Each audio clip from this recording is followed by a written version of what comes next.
What's going on, y'all? That boy Gam back in the building, tapping in with y'all one more time.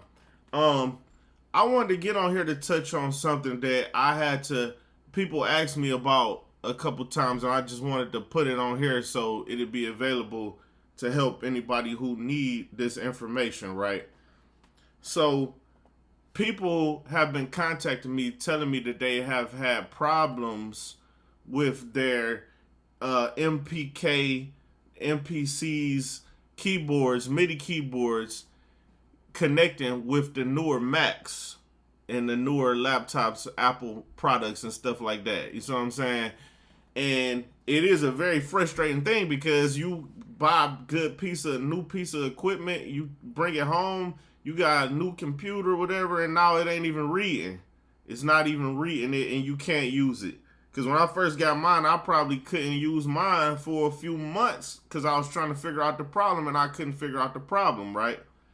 So what I would tell you, I'm going to tell it to you in a simple way, right? Now, I had a previous video, if you can see the video that I had that was explaining the problem. That was the problem at that time. But then, I had to buy a new cable, not the Apple cable or not the cable that came with the keyboard. I had to buy a different cable as a power supply, right? And if you watch that video, you will see what I mean. But after I made that video, let's say maybe about a year or so, it was fine. After a year or so after I made the video, my keyboard all of a sudden stopped reading again. And it wasn't being detected by the Mac at all. You plug it up and it's like nothing is there. Nothing is connected. And I'm sure a lot of people having this issue because it happened to me again, even after I figured it out the first time. So the problem, this is the whole thing, right? This will kind of solve it. This will kind of solve the problem. It is all about power. It's a power supply issue. The regular cords and cables are not strong enough to detect the MPK. It's strong enough to turn it on. So a lot of people get confused because they see that the keyboard turned on.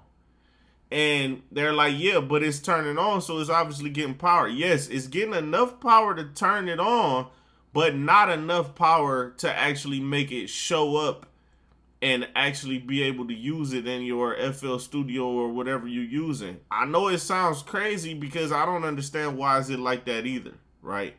It's a power issue. Now, when you think about that, the issue is that it's not getting enough power. That kind of breaks it down a little, right? So I'm going to show you what I had to get. This piece right here, you see it?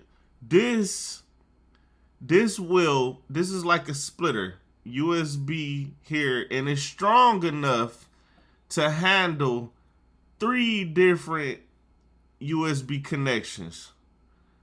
You see what I'm saying? So when you need something like this. You need something strong enough to where the power from the MPK going into the Mac, it can handle that power and it's strong enough to actually make it read the MPK. So look at this. You don't have to get this exact one. I had somebody tell me that they went and got one from Apple and it still wasn't strong enough. But that's the problem. The problem is it's not strong enough. The connection is not strong enough. So you need to get something like this one worked for me. I don't even know where I got this one from, really. It's the Flujo or something to say on there.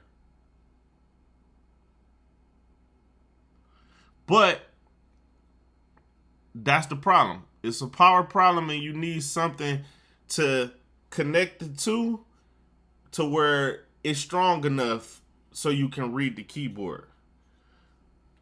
So y'all do it. Y'all try it for yourself. Let me know if it worked. I'm happy to help. If it did work, leave it in the comments. If you got anything to add to this or if you figured out anything that I didn't touch on. But till next time, y'all, Gam tapping off.